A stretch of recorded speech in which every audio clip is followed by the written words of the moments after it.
예수님을 따름으로 영생을 누립니다. 사도 바울이 사도행전 31절에 말씀하기를 주 예수를 믿으라 그리하며 너와 내 집이 구원을 받으리라, 이 말씀을 주셨습니다. 이 말씀은 사도 바울이 그가 갇혔던 옥의 간수에게 했던 말씀입니다. 바울은 빌립보에서 오직 예수님을 믿음으로 말미암아 구원을 받는다라고 하는 은혜의 복음을 전했습니다. 빌립보 교회 성도들이 바울이 전했던 이 은혜의 복음을 기쁨으로 받고 기쁨으로 믿게 되었습니다. 그래서 빌립보에 있는 성도들이 바울이 전했던 이 은혜의 복음을 듣고 예수를 믿고 세례를 받았습니다. 빌립보 교회 성도들은 자신들이 예수를 믿음으로 말미암아 구원을 받는다는 이 사실을 알고 마음에 큰 기쁨을 누렸습니다. 하나님이 주신 기쁨이 그들 마음속에 가득 채워지게 됩니다. 그런 가운데 빌립보 교회가 성장하게 되어지고 집사들도 세우게 되고 또 교회를 감독하는 장로와 또 감독도 세우게 되었습니다. 그렇게 되어지자 인근에 있던 데살로니가에 살고 있는 유대인들이 율법자들이 빌립보로 찾아와서 거짓된 가르침으로 빌립보 교회 성도들을 미혹하려고 합니다. 이 율법주의자들은 빌립보 교회 성도들에게 할례를 받지 않으면 구원 얻지 못한다라고 하는 율법을 전하는 거예요. 그들은 구약 성경을 펼쳐놓고 그 부분을 읽어주는 거예요. 빌립보 교회 성도들은 구약 성경에 있는 말씀을 듣고는 혼란스러운 거예요. 정말 이 율법주의자들이 전하는 이 말씀이 옳은 것일까? 바울이 전하던 말씀이 옳은 것인가? 혼란스럽게 되어지는 겁니다. 바울은 빌립보 교회 성도들이 그에게 보낸 사자 에바브로디들을 통해서 빌립보 교회의 사정을 소상하게 듣게 되었습니다.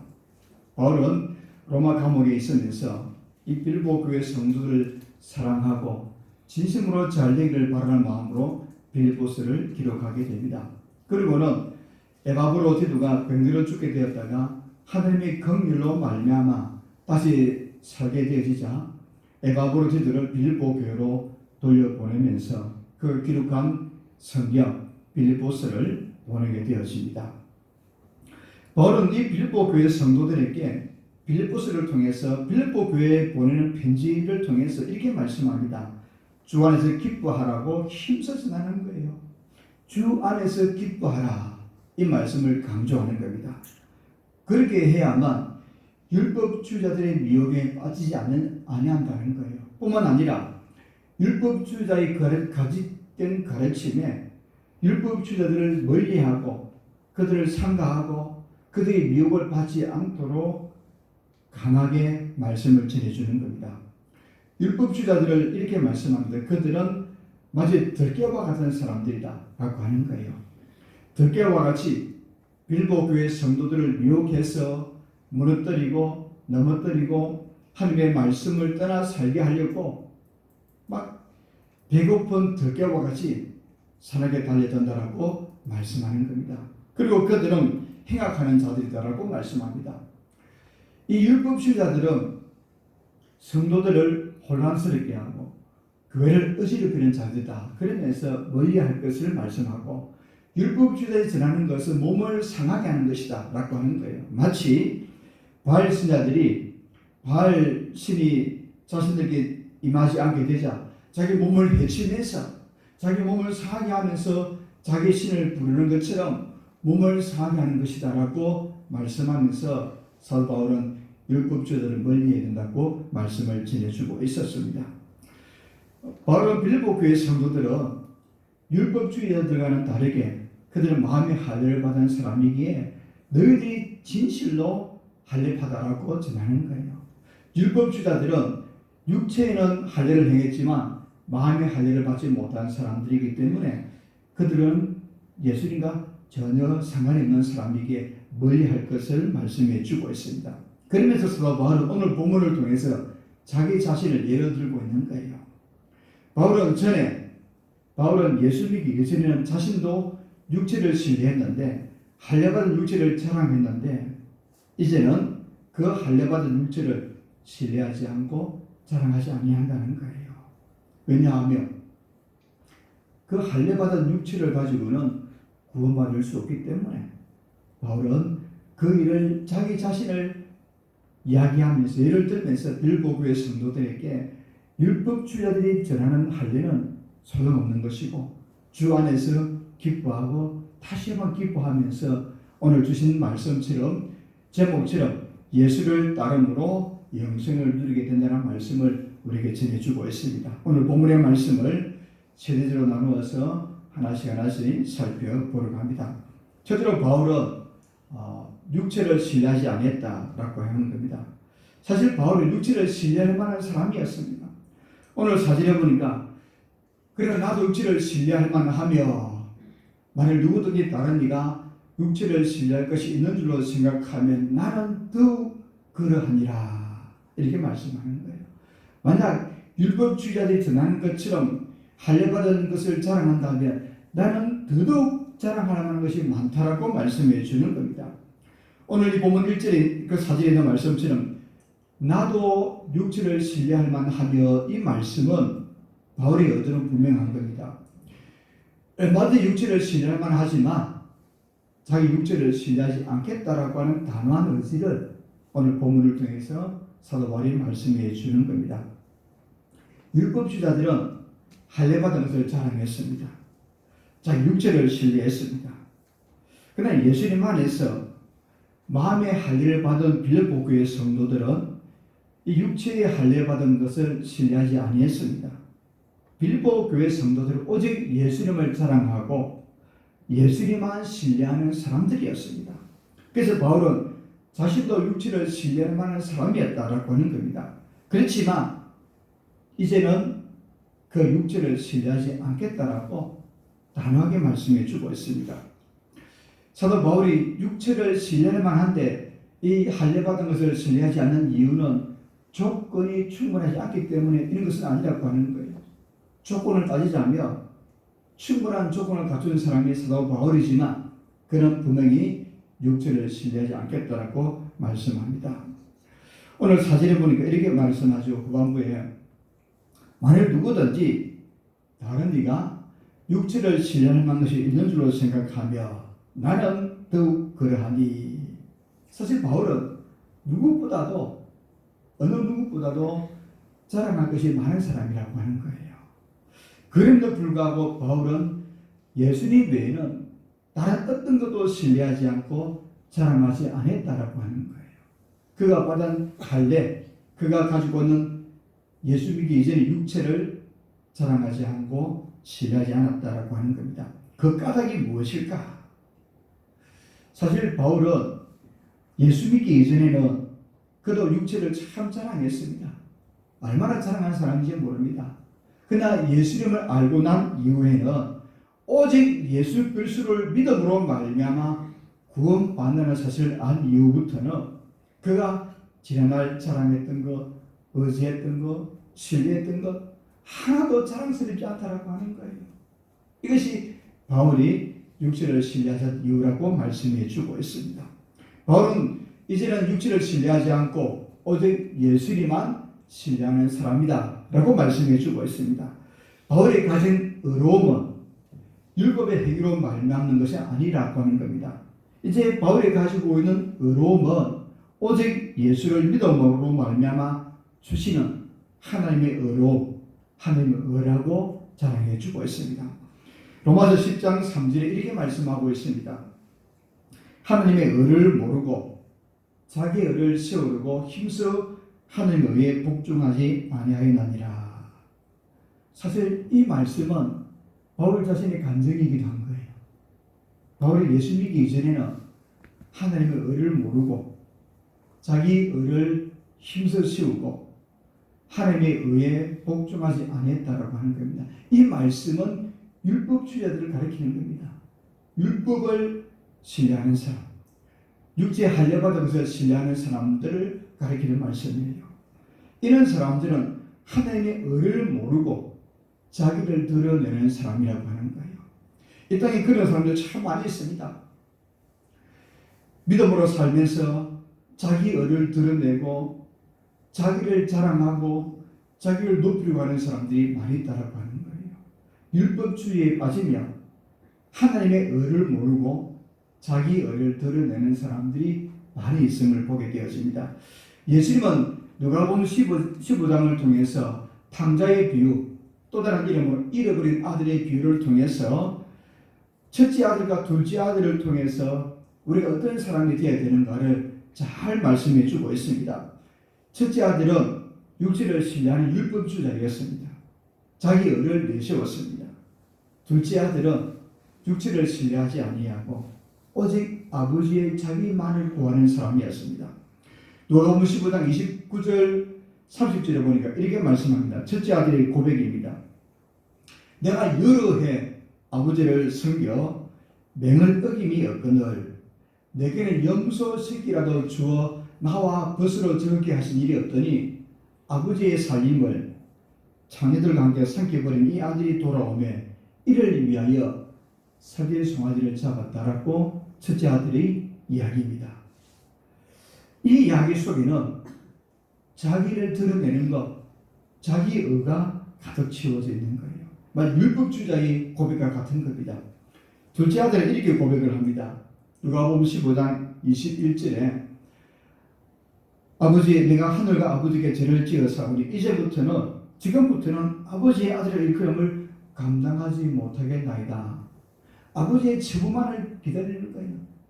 아버지가 어떻게 하든지 나는 거기에 따르겠다는 겁니다. 우리는 하나님 앞에서 어떤 태도를 가져야 되는가를 잘 보여주고 있습니다. 첫째 아들의 태도가 아니라 둘째 아들의 자세를 가져야 한다는 거예요. 첫째 아들은 네가 아버지의 맹을 어긴 적이 없고 그랬는데 내게 아무도 해주지 않았는데 아버지의 손을 탕제해버린 둘째 아들이 돌아왔을 때는 살찐 송아지를 잡는 것을 볼 때 분통이 터진다는 거예요. 근데 둘째 아들이 어떻게 합니까? 내가 아버지가 원하는 대로 처우만 기다립니다. 그래서 자비를 베풀어 달라고 고백하는 겁니다. 또 누가복음 18장에 보면 바리새인과 세리의 비유를 통해서도 분명히 보여주고 있습니다. 두 사람이 함께 기도하러 성전에 올라갔습니다. 한 사람은 자기가 어렵다라고 주장하는 바리새인입니다. 다른 한 사람은 그 시대에 멸시를 받는 세리였습니다. 바리새인은 이렇게 기도를 하고 있습니다. 하나님이여, 나는 다른 사람들 곧 토색 불이 가늠하는 자들과 같이 아니하고 이 세리와도 같이 아니함을 감사하나이다. 나는 일주일에 2번씩 금식하고 또 소득의 11조를 드리나이다. 자기 의를 굉장히 드러내는 겁니다. 하나님이 이 사람을 볼 때 어렵다고 해달라는 거예요. 하나님 앞에 자기 의를 마음껏 드러내는 바리새인의 기도라고 하는 겁니다. 반대로 세리는 이렇게 기도합니다. 멀리서 눈을 들어 하늘을 쳐다보지도 못하면서 가슴을 치고 기도하는데 하나님의 불쌍히 여기셔서 나는 죄인입니다 라고 고백을 합니다. 우리가 잘 알고 있다시피 누가 기도 응답을 받았습니까? 자기 의를 드러내는 바리새인이 아니라 아버지의 자비를 베풀어 달라고 하는 이 세리가 기도 응답을 받았다고 말씀해 주고 있습니다. 예수님은 바리새인이 어려운 것이 아니라 하나님의 자비를 구하는 세리가 어렵다라고 말씀해 주고 있습니다. 사랑하는 여러분, 우리도 율법주의자들처럼 자기 자신을 자랑하지 마시기를 바랍니다. 예수님의 비유 가운데 나오는 이 마가들이나 바리새인처럼 육체를 신뢰하면 결코 어렵다함을 받지 못합니다. 사도 바울처럼 오직 예수님을 신뢰하며 살아가시기를 바랍니다. 예수님만 자랑하는, 오직 예수님만 높이는 그런 우리 모두가 되시기를 주님의 이름으로 축원합니다. 두 번째로 바울은 자랑거리가 참 많은 사람인데 육체를 신뢰할 만한 사람이었고 그럼에도 불구하고 바울은 육체를 신뢰하지 않았습니다. 두 번째는 바울은 출생으로도 신뢰할 만한 사람이었습니다. 바로 오늘 본문에 보면 5절 6절을 통해서 7가지로 자기가 육체를 신뢰할 만한 조건들을 가진 사람이라고 말씀해 주는 거예요. 5절에 나오는 4가지는 태어날 때부터 가졌던 육체의 자랑거리입니다. 또 육체에 나오는 세 가지는 자기 노력으로 자기 힘써 노력해서 얻었던 세 가지 의로움을 7가지로 말씀해 주고 있습니다. 뿐만 아니라 사도 바울은 사도행 22장 3절에 보면 그 당시 최고의 학자였던 가마리엘 문화에서 학문을 배우게 되었습니다. 또 사도행 22장 28절에는 사도 바울은 태어나면서부터 로마 시민권자가 되었다라고 하는 거예요. 바울은 오늘 본문에 나온 7가지만 예를 들어도 자기는 율법주의자들보다 훨씬 더 신뢰할 것이 많은 사람이라고 하는 거예요. 그러나 결론은 예수 그리스도로 말미암아 구원받습니다 라고 하는 겁니다. 바로 이런 자랑거리를 자랑하고자 하는 것이 아니라 빌립보 교회 성도들을 혼란스럽게 하는 율법주의자들, 그들을 신뢰하지 말라고 하는 거예요. 바울은 예수 믿어야 구원받는다는 말씀을 해주고 있습니다. 바울은 5절에 보니까 그의 출생을 통해서 자랑거리가 있는 것을 말씀하는데 5절에 보니까 이렇게 말합니다. 나는 8일 만에 할례를 받고 이스라엘 족속이요 베냐민 지파요 히브리인 중에 히브리인이요 라고 그의 출생에 대해서 말씀을 해주고 있습니다. 바울은 태어난 지 8일 만에 할례를 받았습니다. 그는 이스라엘 족속입니다. 뿐만 아니라 베냐민 지파였어요. 그리고 히브리인 중에 히브리인이라고 자신을 소개하고 있습니다. 이 네 가지는 사도 바울이 부모로부터 물려받은 유산이기도 합니다. 바울은 그의 출생으로도 육체를 신뢰하고 자랑하는 사람이었습니다. 하나씩 짧게 생각을 해보려 합니다. 5절에 보니까 나는 8일 만에 할례를 받고 라고 말씀합니다. 율법주의자들은 할례를 자랑했습니다. 할례 받은 것을 자랑했고 빌립보 교회 성도들 찾아와서 할례 받지 아니하면 구원받지 못한다라고 하는 이 복음을 전했습니다. 복음도 아니죠. 이 사실을 전했습니다. 그런데 사도 바울은 예수를 믿어야 구원받는 사실을 전했습니다. 빌립보 교회 성도들이 그들이 예수를 믿는다 할지라도 율법주의자들은 할례를 받지 아니하면 구원받지 못한다는 걸 주장합니다. 바울은 그런 율법주의자들에게 또 빌립보 교회 성도들에게 자신은 태어난 지 8일 만에 할례 받았다는 사실을 부각시키는 거예요. 드러내는 겁니다. 이스마엘은 나이 30이 되어서 할례를 받았습니다. 이방인들은 유대교로 개종할 때 할례를 받게 되었습니다. 그런데 사도 바울은 태어난 지 8일 만에 할례를 받았다라고 하는 거예요. 율법대로 바울은 그의 부모에 의해서 할례를 받았습니다. 이렇게 바울은 율법을 지키는 정통 유대인의 가정에서 태어난 사람이 사도 바울입니다. 그런데 바울은 이 할례받은 육체를 자랑하지 아니했다라고 말씀하는 겁니다. 왜냐하면 할례받은 육체가 자기 자신을 구원해주지 못하기 때문에 그랬다는 겁니다. 마찬가지로 어떤 종교 의식으로 구원받는 것은 아니라고 하는 겁니다. 세상의 사람들은 종교적 행위를 통해서 구원받는다고 생각하는 사람들이 많이 있습니다. 종교적 행위에 참석하면 구원받는다고 하는 것. 구원은 오직 예수 그리스도를 믿음으로 구원받습니다. 믿으시기를 바랍니다. 우리가 예배에 참석함으로 구원받는 것이 아닙니다.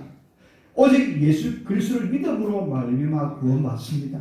구원받은 사람들은 하나님을 높이기 위해서 그 은혜에 감사해서 예배 생활을 하는 겁니다. 우리는 예수 그리스도를 믿음으로 말미암아 구원받는 겁니다. 세상 사람들은 종교 행위에 참석하면 구원받는다고 생각을 했습니다. 율법주의자들은 할례를 받으며 종교적 행위를 하면 구원받는다고 생각을 합니다. 사도 바울은 오직 예수 그리스도를 믿음으로 구원받습니다라고 말씀해 주고 있습니다. 두 번째는 이스라엘 족속이라고 말씀하는 겁니다. 아브라함에게는 8명의 아들들이 있었습니다. 그 중에 아브라함의 후사는 이삭입니다. 이삭에게는 두 아들 야곱과 에서가 있었습니다. 이삭의 후사는 야곱이기도 합니다. 하나님은 이 야곱에게 이스라엘이라고 하는 축복을 주셨습니다. 야곱에게 이스라엘이라는 이름을 주시고 이 야곱을 통해서 이스라엘 복을 주시는데 이스라엘 백성이 받은 복이 어떤가 하며 로마서 9장 4절 5절에 보니까 이스라엘 백성이 받은 복을 말씀하는데 그들은 이스라엘 사람이라 그들에게는 양자됨과 영광과 언약들과 율법을 세우는 것과 예비한 약속들이 있고 조상들도 그들의 것이요 육신으로 하면 그리스도가 그들에게서 나셨으니 이 이스라엘 백성들에게는 어마어마한 복이 있는 거예요. 이스라엘 사람이다 그러면 양자 되는 것, 영광도 있고 언약들도 있고 율법을 세우는 것도 있고 예비한 약속도 있고 조상들 아브라함, 이삭, 야곱, 다윗, 솔로몬 수많은 선자들 위대한 선자들 조상들이 훌륭한 조상들이 있는 거예요. 또 육신적으로 하면 메시아신 예수님이 이스라엘 가문에 태어나고 얼마나 영광된 사람들입니까? 근데 바울은 이런 이스라엘 백성됨을 신뢰하지 않았습니다. 왜냐하면 내가 이스라엘 백성이기에 구원받는 것은 아니기에 마찬가지로 기독교 국가에서 태어나고 예수 믿는 가정에 태어난다고 해서 다 구원받는 것은 아니라고 하는 거예요. 바로 자기 자신이 예수를 믿어야 구원받는 거예요. 믿으시길 바랍니다. 내가 예수 믿어야 구원받는 거예요. 우리 집 자녀라 하더라도 우리 집 믿음의 자녀라 할지라도 그들이 예수를 믿어야 구원받는 거예요. 우리 모두가 우리 자녀들에게 개인적으로 예수를 만나도록 권하고 기도해서 그들 모두가 예수님을 만나도록 힘써 기도하는 저와 여러분이 되어지기를 바랍니다. 세 번째는 베냐민 지파요라고 말씀하고 있습니다. 베냐민은 야곱의 막내 아들입니다. 이스라엘 초대 왕 사울 왕이 베냐민 지파에서 나온 이스라엘 초대 왕입니다. 또 바울의 히브리식 이름이 사울이기도 합니다. 사도 바울의 이름은 히브리식 이름 모르는 사울인 거예요. 이름이 얼마나 좋은지 몰라요. 베냐민 지파는 예루살렘에 거주했던 사람들입니다. 베냐민 지파는 이스라엘이 남북으로 나누어질 때에 유다 지파와 함께 다윗의 집에 충성했던 지파가 베냐민 지파입니다.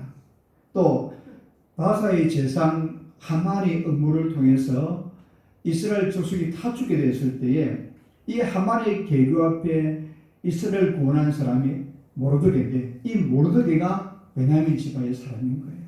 베냐민 지파 그러면 수는 적어도 이스라엘 민족 가운데서 굉장히 자존감이 뛰어난 지파고 긍지가 있는 지파가 베냐민 지파예요. 그래서 유대인들은 베냐민 후손이다 그러면 아주 귀하게 여기는 것처럼 우리나라도 어떻습니까? 안동 김씨 집안이다 그러면 왕족이다 그러죠. 그만큼 이 베냐민 지파 그러면 수는 적어도 유대인들은 종교 여기는 지파가 베냐민 지파인 거예요. 그래서 바울은 자신이 베냐민 지파임을 신뢰하지 않았습니다. 왜냐하면 그것을 구원받지 못하기 때문에. 다른 말로 하면 우리가 몇 예수 믿었다 해서 그것으로 구원받는 것은 아니라고 하는 거예요. 내가 예수 믿어야 구원받는 거예요. 오늘 우리들 모두가 우리의 부모님, 우리 할아버지, 정교 할아버지 몇 대가 예수 믿는 것 때문에 내가 저절로 구원받는 건 아니라는 거예요. 내가 예수 믿어야 구원받는. 그래서 사도 바울은 베냐민 지파요. 내가 베냐민 지파에게 자동적으로 구원받는 것은 아니라는 거예요. 내가 예수 믿어야 구원받는 것을 말씀하는 겁니다. 네 번째는 히브리인 중에 히브리요라고 말씀하는 겁니다. 디모데는 그의 어머니가 유대인입니다. 그의 아버지는 헬라인입니다. 그런데 사도 바울은 양쪽 부모가 다 유대인이었어요. 사도 바울에게는 이방인의 피가 전혀 흐르지 않는 정말 순수한 유대인 혈통을 가진 사람이 사도 바울입니다. 사도행 21장 40절에 보면 사도 바울은 히브리 말에도 능통한 사람이었습니다. 또 사도 바울은 유대의 전통을 따라 살아가는 사람이었습니다. 바울은 이방 땅인 길리기아 다수에 태어나긴 했지만 언제나 이방에서 태어났지만 정통적인 유대인의 정신, 의식을 가지고 살아가는 좋은 가문의 사람이었습니다. 그런데 사도 바울은 자신이 히브리인 중에 히브리라는 이 사실을 신뢰하지 않았다는 겁니다. 왜냐하면 자기가 히브리인의 전통을 가진다 해서 하나님이 그를 의롭다 하는 것은 아니기 때문에, 마찬가지로 신앙의 역사와 전통을 가지다 해서 구원받는 것은 아니라고 하는 거예요. 오직 예수 믿어야만 구원받는 거예요. 역사와 전통을 아무리 가져도 그 역사와 전통이 그 가문을, 그 개인을 구원하는 것이 아니라 예수 그리스도를 믿어야만 구원받는 거예요. 사도 바울은 8일 만에 할례를 받고 이스라엘 족속이요 베냐민 지파요 히브리 중에 히브리라는 사실을 소개합니다. 바울은 태어나면서부터 부모로부터 물려받은 귀한 특권이 있었습니다. 바울은 정말 자랑할 만한 것이 너무나 많은 사람이었습니다. 바울은 예수 믿기 이전에 이런 것들을 자랑한 사람이었습니다. 왜냐하면 그때는 그것이 유익하다고 생각을 했습니다. 그러나 예수님을 알고 난 이후에는 더 이상 육체를 신뢰하지 않습니다. 바울은 어떻게 말씀합니까? 이런 것들을 해가 된다고 했습니다. 자기 자신을 해롭게 하는 것이라고 얘기하면서 배설물질을 얘기했다라고 말씀해 주고 있습니다. 찬송가 94장에 보면 이렇게 찬송합니다. 주 예수보다 더 귀한 것은 없네. 이 세상 부귀와 바꿀 수 없네. 이 세상 명예와 바꿀 수 없네. 이 세상 행복과 바꿀 수 없다라고 말씀하고 있습니다. 예수님이 너무나 귀하기 때문에 예수님을 위해서 이 세상 부귀, 명예, 행복도 누릴 수 있다는 것이 찬송가 94장의 고백입니다. 사랑하는 여러분, 예수님보다 더 귀한 것은 없습니다. 예수님을 사랑하시기를 바랍니다. 예수님을 더욱더 신뢰하며 살아갈 수 있기를 바랍니다. 예수님을 더욱더 잘 믿는 저와 여러분 되어지기를 주님의 이름으로 축원합니다. 마태복음 13장에 보면 예수님은 두 가지 비유를 말씀해 주고 있습니다. 마태복음 13장 44절에 있는 말씀인데, 천국은 마치 밭에 감추인 보화와 같으니 사람이 이를 발견한 후 숨겨두고 기뻐하며 돌아가서 자기의 소유를 다 팔아 그 밭을 사느니라, 이렇게 말씀하고 있습니다. 어떤 사람이 밭을 갈다가 밭에 숨겨져 있는 보화를 발견했습니다. 그 당시는 전쟁 때문에 피난을 가다 보면 보습들을 가져가지 못하기 때문에 자기 밭에 숨겨두었습니다. 근데 그 사람이 먼 곳에 가 살다가 자기 집에 돌아오지 못하면 다른 사람이 그 밭을 경작을 하다가 땅속에 묻혀있는 보물을 발견한 거예요. 근데 그 보물의 가치가 너무 컸어. 자기가 가진 소유를 다 팔은 거예요. 자기가 가진 소유를 다 팔아서 그 밭을 샀다라고 하는 겁니다. 그 부활을 얻기 위해서 자기가 가진 모든 소유를 다 팔아 샀다는 겁니다. 또 하나 비유 가운데 마태복음 13장 45절 46절의 비유에도 이렇게 말합니다. 또 천국은 마치 좋은 진주를 구하는 장사와 같으니 거기 값진 진주 하나를 발견하며 같이 자기 소유를 다 팔아 그 진주를 사느니라, 이렇게 말씀합니다. 진주 장사가 진주를 사고 파는데 어느 날 정말 자기 눈에 들은 값진 진주를 본 거예요. 그러고는 자기가 가지고 있는 모든 진주를 다 팔았어. 그 진주 하나를 샀다는 겁니다. 바울이 이와 같은 사람입니다. 사도 바울이 그와 같은 사람이라는 거예요. 남이 8일 만에 할례를 받았고요, 오늘 본문에 말씀하는 것과 같이 이스라엘 족속이요 베냐민 지파요 히브리 중에 히브리이지만 이것보다 더 가치 있는 것이 예수 그리스도라는 거예요. 그래서 그가 자랑하는 모든 것들을 다 팔아서 예수님을 얻었다는 거예요.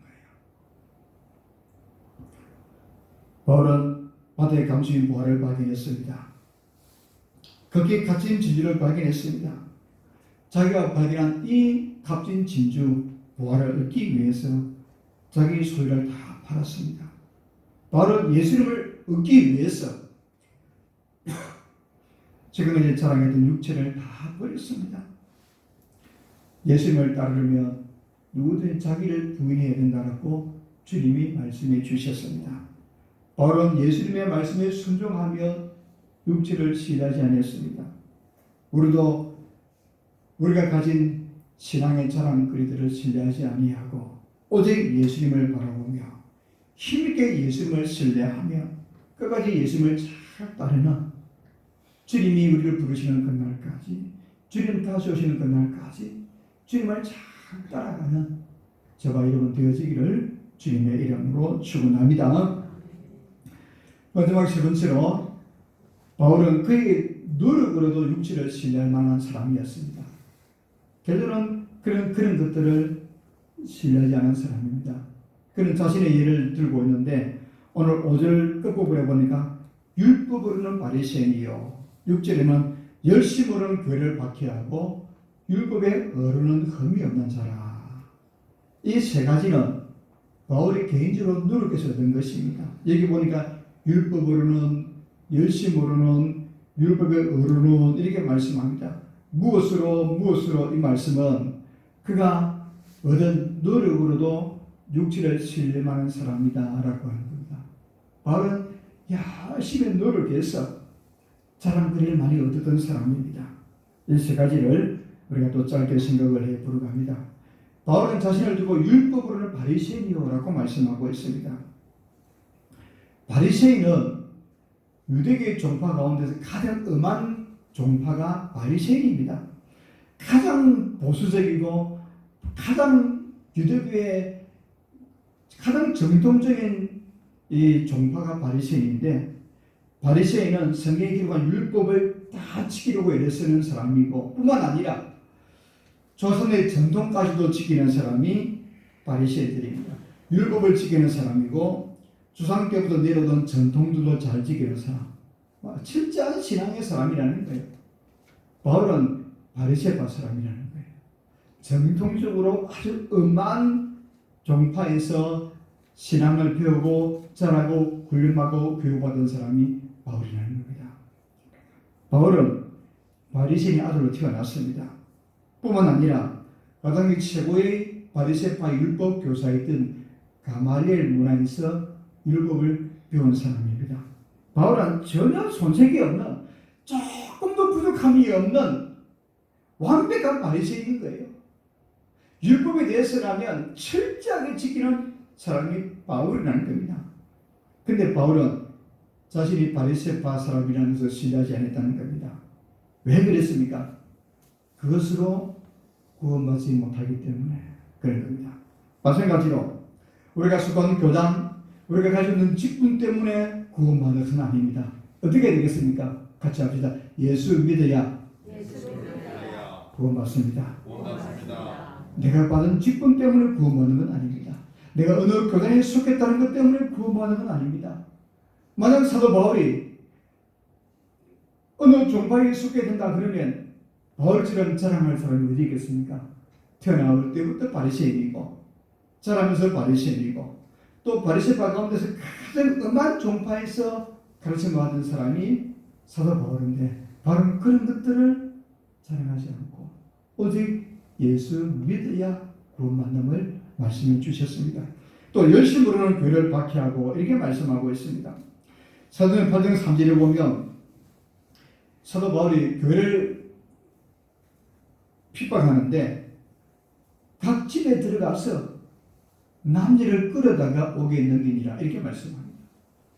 사도 바울이 얼마나 열심을 했는가 하면 예수 믿기 전에 교회를 자멸하려고 교회를 무너뜨리려고 각각 집에 들어가서 남의 집에 들어가서 예수 믿는 사람을 잡아다 옥에 가두는 사람이었어요. 뿐만 아니라 예루살렘뿐만 아니라 다메섹에도 올라가서 거기에 있는 성도들까지 잡아서 옥에 가두는 사람이 바리새인이었어요. 그러니까 사도 바울이었습니다. 바울은 예수 믿는 사람들을 두고 유대인 입장에서 보면 이단이라고 생각을 한 거예요. 그는 바리새파 입장에서 유대인 입장에서 보면 예수 믿는 사람들은 하나님의 영광을 가리고 또 신앙의 순기를 해주는 사람이라고 생각하는 사람이 사도 바울입니다. 그는 하나님의 영광을 위한다는 열심으로 교회를 받게 했습니다. 그것이 하나님을 사랑하는 길이라고 생각하는 사람이 사도 바울입니다. 그는 열심으로 교회를 받게 했습니다. 그러나 바울은 이제 예수 믿은 이후에 그런 것들을 자랑하지 않았습니다. 신앙의 열심, 종교적인 열심으로는 구원받지 못한다는 겁니다. 종교적인 열심으로는 구원받지 못한다는 거예요. 세상에는 그렇게 합니다. 세상에 그리 하죠. 이방 종교에는 그렇게 합니다. 여러 가지 방법으로 종교에서 열심을 내어야만 구원받다고 생각을 합니다. 얼마 전에 최근에 그 이슬람이 라마단을 행하고 그들 나름대로 금식 기간을 끝내고 이상한 그 모습들을 보이면서 또 하진회가 생기기도 하고 이런 모습을 우리에게 보여주는 그 뭡니까? 종교적 열심을 보여주는 거예요. 그 열심을 가지면 구원받다고 생각하는 거예요. 종교적 열심으로 구원받는 것이 아니라 내가 예수 그리스도를 믿어야 구원받는 거예요. 사도 바울은 오늘 그 말씀을 해주는 겁니다. 내가 교회를 박해하는 사람이라는 겁니다. 그 열심으로 구원받는 것은 아니더라고 하는 거예요. 그런 자랑할 것이 이렇게 많은 사람이지만 그런 것들을 신뢰하지 않고 오직 예수 그리스도를 믿음으로 구원받습니다 라고 말씀하고 있습니다. 마지막 세 번째로 보면 율법의 의로를 흠이 없는 자. 바울은 8일 만에 할례를 받았고 이스라엘 족속이요 베냐민 지파이고 히브리인 중에 히브리인이고 율법으로는 바리새인이고 열심으로는 교회를 박해했습니다. 바울은 율법이 요구하는 의로는 흠이 없는 사람이었습니다. 바울 자신도 율법의 의로는 정말 자기 자신의 길에 허물을 찾을 것이 없는 사람이라고 이야기했습니다.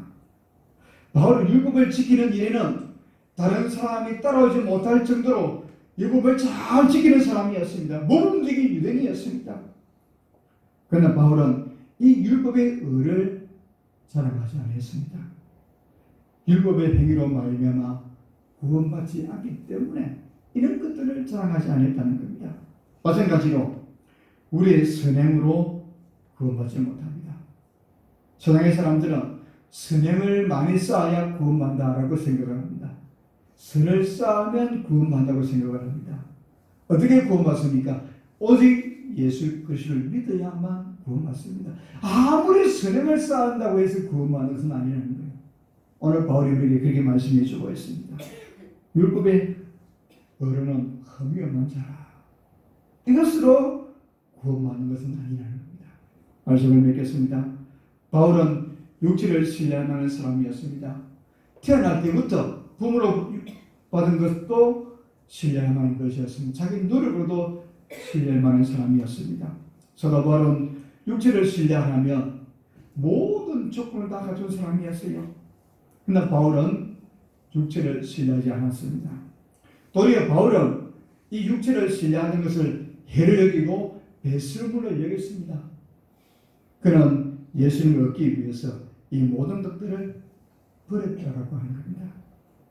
사도 바울은 예수를 얻기 위해서 이전에 그가 자랑하던 것, 그가 좋아하던 것, 그가 신뢰하는 모든 것을 버렸습니다. 사랑하는 여러분, 이제 우리는 어떻습니까? 육체를 신뢰하면 예수를 떠나려고 합니까? 육체를 신뢰하면 예수를 떠날 수밖에 없고 이 길은 바로 사망의 길이라는 겁니다. 사도 바울은 육체를 신뢰하면 사망의 길이라는 겁니다. 육체를 신뢰하지 않고 예수님을 따르면 바로 생명의 길입니다. 사랑하는 여러분, 우리 모두가 예수님만 따라갈 수 있는 저와 여러분 되어지기를 바랍니다. 바울처럼 육체를 신뢰하지 아니하고 예수님을 따름으로 영생을 누리는 그런 저와 여러분이 되어지기를 바랍니다. 우리 같이 한번 제목을 같이 하겠습니다. 예수님을 따름으로 영생을 누립니다. 오직 주님을 잘 따라가는 우리 모두가 되기를 주님의 이름으로 축원합니다.